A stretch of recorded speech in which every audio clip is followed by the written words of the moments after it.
আজকে আমাদের সোনামুড়া থানার অন্তর্গত যে মতিনগর বর্ডার এরিয়া আছে, এখানে পেট্রোলিং করার সময় তিনটা বস্তার মধ্যে, প্লাস্টিক বস্তার মধ্যে হিউজ কোয়ান্টিটি স্কোপ উদ্ধার করা হয়।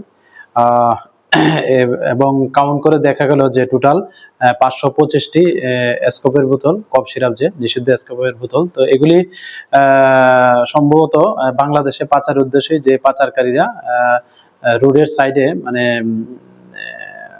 মানে রোডের সাইডে যে ঝোপঝাড় আছে এখানে লুকায় তো রেখেছিলেন তারা। তো এগুলি অন দ্য স্পটে সিজ করা হয় after observing all legal formalities. এবং এ নিয়ে আমাদের সোনামুড়া থানা একটা এনকোয়ারি স্টার্ট করি যে এগুলির প্রকৃত মালিককে এবং এগুলির সঙ্গে কারা যুক্ত আছে। তো আমরা যাকেই বা যাদের এগেনস্টে এরকম এভিডেন্স পাই যে এগুলির মালিক, আমরা অবশ্যই তাদের এগেনস্টে যা লফুল অ্যাকশন নেওয়ার আমরা অবশ্যই নেব। আর এগুলি যে কালোবাজার মূল্য, যে ডেস্টিনেশন প্রাইস, এটা আনুমানিক 5,25,000 টাকার মতো হবে আর কি। আর আমাদের যে অপারেশনটা এটা লিড করেছে আমাদের যে মতিনগর বিউপির বিএসএফ 81 ব্যাটালিয়ন, ওনারা লিড করেছেন।